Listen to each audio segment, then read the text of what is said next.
لوگ اپنی فتح کے جشن منانا شروع کر دیے کہ حسین کا خاتمہ ہو چکا ہے، اب یہاں پر ہمارے ساتھ مقابلہ کرنے والا کوئی باقی نہیں رہا، سب ایک کے بعد دیگرے ختم ہو چکے۔ لیکن اس جنگ کا نتیجہ کیا نکلا؟ لڑے تھے حسین کو ختم کرنے کے لیے، لیکن کربلا پر آج بھی حسین کا ہی قبضہ ہے۔ آج جا کر کے دیکھیں تو جگہ جگہ وہاں پر حسین کے ہی نام ہیں، ہر دکان پر امام حسین کا نام، ہر علاقے میں امام حسین کا پرچم لگا ہوا ہے، اگرچہ شیعہ لوگوں کی طرف سے ہو یا اہل بیت سے محبت کرنے والے معتدل لوگوں کی طرف سے ہو، لیکن حسین کا نام ہر کوئی وہاں پر لیتا ہے۔ تھی تو وہ زمین یزیدی لشکریوں کی، فتح تو انہیں حاصل کرنا تھا، کٹے ہوئے لاشیں تھے وہاں پر، کوئی نہیں تھا، لیکن لوگ اس وقت فتح مبین اعلان کر رہے تھے، یزیدی لشکر فتح ہو گیا۔ اے ظالموں، کہاں ہے وہ تمہاری فتح؟ 14 صدیاں گزر گئی، فتح کا جھنڈا اب بھی کربلا میں حسین کا لہرا رہا۔ آج کربلا کا وہ کوئی میدان وہاں نہیں، بڑی بڑی عمارتیں کھڑی ہیں پورے میدان میں، اور روضہ امام حسین جو بنا ہے، اللہ اکبر، اسے حرم حسین کہا جاتا ہے۔ دروازے تک سونے سے کلئی کیے گئے، گنبد پاک کو سونے سے رنگا گیا ہے، اور وہ حسین کا گنبد آج پورے شہر میں اجالا کر رہا ہے۔ کربلا میں ایک ہی قبر میں باقی 70 لوگ دفن ہیں، اور حسین ابن علی رضی اللہ تعالیٰ عنہ اور ننھے علی اصغر ایک قبر میں دفن ہیں، اور قریب ہی تھوڑے فاصلے پر عباس علمبردار بھی دفن ہیں۔ وہاں پر برسوں ان کی قبریں رہی، آج تو وہ روضہ حسین لاکھوں لوگوں کے جمع ہونے کا مرکز بنا ہوا ہے، لاکھوں لوگ وہاں جمع ہوتے ہیں، اور پھر روضہ حسین سے ہم سب تبرک حاصل کرتے ہیں۔ آج بھی ہمارے گھروں میں بچے پیدا ہوتے ہیں تو ہم میں سے آج تک کسی نے یزید نام نہیں رکھا، حسین نام رکھنے پر فخر کرتے ہیں۔ تم ڈھونڈو گے تو محلے میں کوئی نہ کوئی حسین تمہیں مل ہی جائے گا۔ لاکھوں حسین دنیا میں پیدا ہوتے رہے اور ہو رہے ہیں اور قیامت تک ہوتے رہے، لیکن نہ یزید کی نسل باقی ہے، نہ ان لشکریوں کا کوئی نام لیوا باقی ہے۔ تو کیسی فتح تھی؟ وہ تم نے دنیا کے لیے لڑا تھا، اور تم مال کے لیے لڑے تھے، اور مولا حسین صرف رضائے الہی کے لیے لڑے تھے، رسول پاک کی شریعت طاہرہ کے نفاذ کے لیے لڑے تھے، اور رب تعالیٰ نے انہیں ایسی فتح عطا کی، گھر لٹ گیا الگ بات ہے، لیکن ان کے ذکر پاک سے آج لاکھوں رونے والوں کی آنکھیں نم رہتی، لاکھوں نہیں کروڑوں آنکھیں روتی ہیں مولا حسین کے لیے۔ کیا آج ہر گھر میں حسین ابن علی کا تذکرہ نہیں ہوتا؟ مائیں اپنے بچوں کو حسین کے واقعات نہیں سناتی؟ میرے عزیزو، اصل فتح تو یہ ہے جو حسین ابن علی کو حاصل تھی۔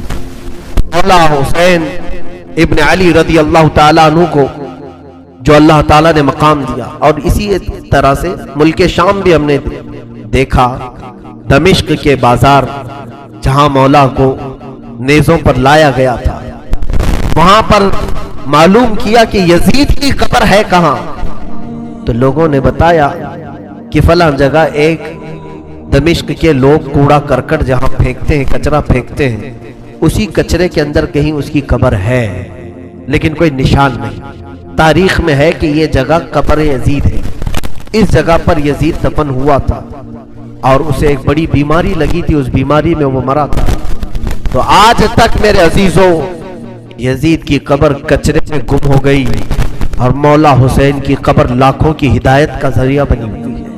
یزید کی قبر کچرے میں گم ہو گئی، اور مولا حسین کی قبر لاکھوں کی ہدایت کا ذریعہ بنی ہوئی ہے۔ تذکرہ امام حسین میں کربلا کے بعد کیا ہوا؟ جب سارے شہید ہو گئے، ان کی لاشوں پر گھوڑے دوڑائے گئے، تو جو لوگ قریب آبادیوں کے لوگ تھے وہ آئے، ان لاشوں کو سمیٹا، کتنوں کو تو انہوں نے دفن کیا اور مولا حسین کو دفن کیا۔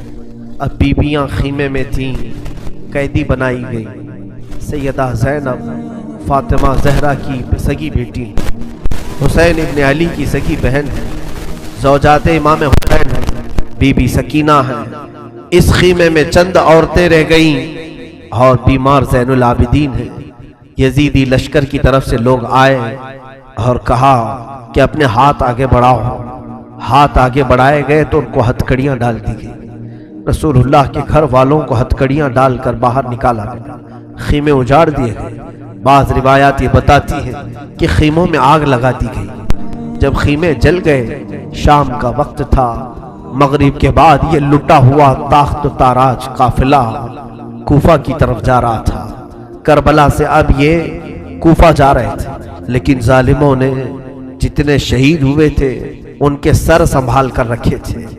امام حسین ابن علی کا سر لے لیا، عباس علمبردار کا سر لے لیا، اور علی اکبر امام قاسم کے سر کاٹ کر لے لیے۔ سارے سروں کو انہوں نے، اس لیے کہ اس وقت ثبوت پیش کرنے کے لیے سر دکھانے پڑتے تھے کہ ہم نے ان کا قتل کیا ہے، اب سروں کو انہوں نے نیزوں میں ڈال دیا اور سروں کو لے کر نیزوں سے چلنے لگے۔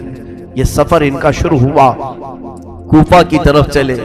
کیا ایک بڑی بات مجھے یاد آتی ہے، مولا حسین کی ایک کنیز تھی جس کا نام بی بی شیرین بتایا گیا ہے۔ وہ سیدہ فاطمہ الزہرا رضی اللہ تعالیٰ عنہا کی بھی خدمت کر چکی ہیں۔ بی بی شیرین، اس کو حضرت امام حسین نے آزاد کر دیا تھا۔ وہ کہتی تھی کہ میں آزاد نہیں ہونا چاہتی، کہا تھا کہ تو بڑھاپے کو پہنچ چکی ہے، تجھے ہم نے آزاد کر دیا۔ اور اس کے بعد مولا حسین نے جب یہ مدینہ طیبہ میں تھے، بی بی شیرین کو کہا تھا کہ تو آزاد ہے، جا، بہت سارا مال دیا تھا اور جمع کر کے کہا تھا کہ تو چلی جا، اپنی بقیہ زندگی آرام سے گزار۔ تو کہتی ہے ایک شرط ہے میری، میں اس شرط پر جاؤں گی۔ امام حسین ابن علی نے پوچھا کہ ہم نے تجھے کسی چیز سے روکا نہیں، منع نہیں کیا، کیا چیز تو چاہتی ہے؟ بی بی شیرین نے کہا تھا کہ مولا حسین، بس چاہتی ہوں کہ میں گھر بنا لوں، گھر میں رہوں، ایک بار آپ اپنے قدم رکھ دینا، ہم غریبوں کے گھر پر ایک بار آپ تشریف لے آئیں، میری وہ معراج ہو جائے گی۔ امام حسین نے کہا بس اتنی سی بات، ہم تو غریبوں کے گھر روز جانا پسند کرتے ہیں، ہم روز جانا پسند کریں گے، جا ٹھیک ہے تیرے گھر ہم آئیں گے۔ اور بی بی شیرین نے کہا نہیں مولا، میری ایک درخواست یہ ہے کہ آپ اپنے خاندان کے ساتھ آئیں، اپنے شہزادوں، شہزادیوں، عورتوں کے ساتھ آئیں۔ مولا حسین نے ساری عورتوں سے کہا دیکھو بی بی شیرین کہتی ہے اس کے گھر دعوت ہے، ہم سب آئیں گے۔ اور اس کو بطور مسکراتے ہوئے آپ نے فرمایا بی بی شیرین، ایسا نہ ہو کہ ہم آئیں اور تو پہچان ہی نہ سکے، ایسا نہ ہو کہ تو پہچان ہی نہ سکے۔ قدموں میں گر گئی، کہا کہ میں آپ کے گھر کی کھائی ہوئی، میں آپ کی پروردہ، کبھی آپ کو نہ پہچانوں، ایسا کیسے ہو سکتا ہے؟ وہ خاتون گئی، کوفہ کے قریب ایک چھوٹی سی بستی میں گھر بنایا، بڑا اچھا سا گھر بنایا، اور اس کی بستی والے بھی اس کی بڑی عزت کرتے تھے کہ یہ فاطمہ کے گھر کام کی ہوئی عورت ہے، حسین ابن علی کے گھر کام کی ہوئی عورت ہے۔ وہ ہر گھر میں جاتی تھی، بستی والوں سے کہتی تھی لوگوں دیکھنا میں نے گھر بنایا اور پیغام بھیج دیا ہے، فاطمہ کے لاڈلے شہزادہ رسول امام حسین نے مجھے وعدہ کیا ہے ایک بار وہ میرے گھر تشریف لائیں گے۔ بستی والے کہتے تھے کیا تیری قسمت ہے کہ تیرے گھر مولا حسین آنے کی بات کر چکے ہیں، رسول اللہ کا شہزادہ تیرے گھر آئے گا۔ سب اس کی گاؤں میں بڑی عزت تھی، لوگ کہتے تھے کہ اس کی بات پر حسین آنے والے ہیں۔ ایک بار جیسے ہی بی بی شیرین کو خبر ہوئی کہ امام حسین مدینہ سے مکہ نکل چکے ہیں اور مکہ سے کوفہ آنے والے ہیں، جیسے ہی یہ خبر ملی تو اس نے پیغام بھجوایا اور پھر اپنے گھر کو رنگ و روغن کرنا شروع کر دیا اور کمرے سجائے کہ مولا حسین کا قافلہ آ رہا ہے اور کوفہ جانے والے ہیں اور میرے گھر پر ٹھہریں گے۔ جنگ کی کوئی خبر ہی نہیں تھی۔ گاؤں والوں کو جیسی اطلاع ہوئی، گاؤں کے سارے لوگ اس کے ساتھ مل گئے۔ پورے گاؤں میں سارے لوگ گھروں کی تیاریاں کر رہے تھے اور سب لوگ روز انتظار کرتے۔ بی بی شیرین پہاڑ کے ایک چوٹی پر صبح سے شام تک بیٹھتی، ہر آنے جانے والے قافلے والے کو دیکھتی جو مکہ سے کوفہ کے لیے آ رہا ہے جا رہا ہے، دیکھتی، انتظار کرتی اس میں امام حسین اپنے گھر والوں کے ساتھ آنے والے نہیں آئے۔ کئی دن گزر گئے اور اسی زمانے میں ایک رات ایسی آئی کہ اس کے گھر ایک عورت آئی، کہا بی بی شیرین اٹھو جلدی۔ کہا کیا؟ کہ حاکم بصرہ ابن زیاد کا لشکر، بہت بڑا لشکر ہے اور وہ لشکر باہر آیا ہوا ہے، تیرا بڑا گھر ہے، وہ چاہتے ہیں کہ آج کی رات تیرے گھر میں گزارے۔ کہا کون لوگ ہیں، کیوں آئے ہیں؟ کہا سنا ہے کہ ایک باغی نے بغاوت کی تھی اور اس کا سر کچل دیا گیا، اسے مار کر کے اس کا سر لایا گیا ہے اور اسی کو دمشق امیر المومنین یزید کے پاس لے جایا جا رہا ہے۔ بی بی شیرین نے کہا پتہ نہیں کون سا باغی تھا، کس نے بغاوت کی تھی، کس سے جنگ ہوئی تھی، خبر نہیں ہے۔ بہرحال اگر حاکم کا قافلہ گھر کے دروازے پر کھڑا ہے تو میں دروازہ کھول دیتی ہوں۔ دروازہ اس نے کھولا، بہت سارے رات کا وقت ہے، شہزادوں کے سر نیزوں پر لٹکے ہوئے ہیں۔ حسین ابن علی کا چہرہ دھول میں اٹا ہوا تھا، زلفیں چہرے پر آئی ہوئی تھیں، بیبیاں سب باندی بنا کر لائی گئی تھیں اور سب جکڑی ہوئی تھیں، چہرے ان کے بالوں سے ڈھاکے ہوئے تھے۔ اس خاتون نے دیکھا اور کہا ہائے ہائے افسوس، قیدی آئے ہیں میرے گھر۔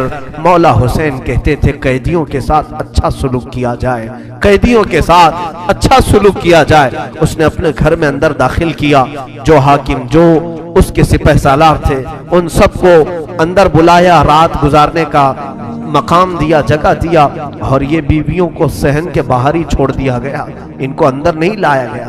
اور اس خاتون نے کہا ان قیدیوں کو بھی تو لاؤ، میرا گھر کافی بڑا ہے، میں اندر سلا لوں گی۔ اسے اب تک یہ خبر نہیں تھی یہ لٹا ہوا قافلہ ہے کس کا، آخر یہ لٹا ہوا قافلہ کس کا آیا ہے۔ رات کے وقت اس نے کھانا بنایا، سارے فوجیوں نے کھانا کھا لیا تو بی بی سے کہا ان قیدیوں کو کھانا مت دینا، وہ کھانے کے مستحق نہیں۔ اس نے چلا کر کے کہا دیکھو ہمارا دستور یہ ہے کہ میں فاطمہ کے گھر کام کر چکی ہوں، وہاں فاقے تو رکھتے تھے لوگ، گھر میں فاقہ تو ہوتا تھا، لیکن باہر آنے والے مہمان کو بھوکا نہیں رکھا جاتا، وہ چاہے قیدی ہوں، باغی ہوں، جس طرح کے ہوں، مجھ سے جو بن سکے گا میں کھلاؤں۔ اس نے کھانے بنائے اور اس کے بعد لے کر کے آئی، اور اس کے بعد کھانا جب سیدہ بی بی زینب کے پاس رکھا تو بی بی زینب نے اپنے دونوں ہاتھ دکھائے جو پیچھے بندھے ہوئے تھے۔ اس خاتون نے بی بی شیرین نے کھولا اور ان کے بالوں سے چہرہ ڈھکا ہوا تھا، اور اس نے کھانا پروسا کہ کھا لو بیبیوں، کھا لو۔ تو بی بی زینب نے پکار کر کے اپنے بھائی کا نام لیا، یا حسین ابن علی۔ تو بی بی شیرین چونک اٹھی، یہ نام تو کیوں لے رہی؟ یہ نام تو میرے آقا کا ہے جس کی میں باندھی تھی، میں خدمت گزار تھی، یہ نام تو کیوں لے رہی ہے؟ بی بی زینب کہتی ہے بی بی شیرین کیا ہم نے تجھے پہچان لیا؟ بابا نہیں کہتے تھے کسی دن ہم گھر پر آئیں اور تو پہچان ہی نہ سکے؟ یہ جو اونچے نیزے پر سر دکھ رہا ہے تیرے آقا مولا حسین کا سر ہے، اور یہ علی اکبر کا سر ہے، یہ قاسم کا سر ہے۔ بی بی زینب پکارتی گئی، بی بی شیرین نے دیکھا اور پکار کر کے کہا مولا کیسی مہمان نوازی کا وقت تم نے دیا، کیا اس طرح بھی کوئی مہمان بنتا ہے کسی کے گھر؟ اور یہ کہتی ہوئی غش کھا کر گر پڑی، اس پر پانی ڈالا جاتا وہ اٹھتی پھر غش کھا جاتی، بے ہوش ہو جاتی۔ سچ کہا تھا مولا حسین نے، اے بی بی شیرین ہم تو وعدہ کیے ہیں آ کر رہیں گے، کہیں ایسا نہ ہو کہ تو پہچان ہی نہ سکے۔ سچ کہا تھا مولا حسین، آپ اس حالت میں میرے گھر آئے کہ میں پہچان نہ سکی، کیونکہ وہم و گمان میں بھی نہیں تھا کہ فاطمہ کے لاڈلے کا کٹا ہوا سر کبھی گھر آ سکتا۔ وہ غش کھا کر کے گر گئی، روایات میں ہے صبح جب اٹھا لوگوں نے فوجیوں نے اٹھ کر کے دیکھا تو بی بی شیرین کا جسم ٹھنڈا پڑ چکا تھا، اس کی روح نکل چکی تھی۔ غم حسین میں لوگوں کی جانیں چلی گئی، یہاں آج دو آنسو ہمارے نکلتے ہیں تو لوگ ہمیں بولتے ہیں، غم حسین میں لوگوں کی روح نکل گئی، جو اصلی محبت کرنے والے تھے وہ دنیا سے ہی رخصت ہو گئے۔ مولا حسین کی محبت کرنے والی بی بی شیرین دنیا میں نہیں رہی۔ کہا آخری جملے اس کے یہ تھے، گھر بڑی آن شان سے اس لیے بنایا تھا کہ ایک بار مولا قدم رکھیں گے، اب انہوں نے قدم رکھ دیا تو اب جینے میں کوئی مزہ نہیں، اب میری زندگی کی تمنا پوری ہو گئی۔ اس کے بعد یہ قافلہ نکلا، کوفہ کی طرف جا رہا تھا، ابن زیاد تک پہنچنا تھا۔ حاکم بصرہ، حاکم کوفہ عبید اللہ بن زیاد کے پاس یہ قافلہ جانے سے پہلے کئی منزلوں پر رکا۔ دوسری رات آئی تھی، دوسری رات ایک گرجا گھر کے پاس ان کا قیام ہوا۔ وہ ایک عیسائی کا گرجا تھا، وہاں پر قیام ہوا۔ عیسائی نے دیکھا کہ بہت سارے کٹے ہوئے سر آئے، اس نے بھی اپنے چرچ میں رکنے کی اجازت دی۔ ہائے افسوس، عیسائی بھی رحم کھا رہے ہیں، کیسے وہ مسلمان تھے جو رسول اللہ کے گھر والوں پر رحم نہ کھا سکے۔ عیسائی نے وہاں پر رکنے کی اجازت دی۔ اس کے بعد کہا، رات کو اس نے کہا کہ یہ جو سروں پر، یہ جو نیزوں پر سر ہیں، کیا یہ ہمیں ایک رات کے لیے دو گے؟ لوگوں نے کہا لے لو لے لو، لیکن امانت کے ساتھ واپس کرنا کہ یہ ہمیں دمشق پہنچانا ہے۔ اس نے سر حسین کو لیا، دھول کو صاف کیا، اس لیے کہ اسے دور سے اس چہرے میں کچھ چمک نظر آ رہی تھی۔ اس عیسائی راہب نے رات کے وقت دیکھا، ایک تخت پر رکھ کر کے سر حسین کا غور سے مطالعہ کرنے لگا اور اپنی پرانی کتابوں سے ملانے لگا۔ پرانی کتابیں پڑھتا تھا اور چہرہ دیکھتا تھا، بار بار دیکھتا تھا، پھر چیخ کر کے کہا، ہاں میں اپنے مقام کو پہنچ گیا، اس لیے کہ مقدس کتابوں میں لکھا ہوا ہے نبی کے آخری نبی کا نواسا ظلمن قتل کیا جائے گا اور اس راستے سے جائے گا، اور یہاں کی گرجا میں اگر رکے تو گرجا میں جو خدمت گزار ہے وہ اس کی خدمت کرے، مولا اسے جنت عطا کرے گا۔ وہ عیسائی راہب کہتا ہے وہ چہرے میں ساری علامتیں جو کتابوں میں لکھی یہی ہیں۔ وہ ایمان لے آیا، کلمہ طیبہ پڑھا، اسلام قبول کیا، رات میں اس کی دنیا بدل گئی۔ میرے عزیزو، اسی کو کہا جاتا ہے اسلام زندہ ہوتا ہے ہر کربلا کے بعد۔ حسین کے انتقال کے بعد بھی اسلام پھیل رہا، ایمان دوسروں کو بانٹ رہے ہیں۔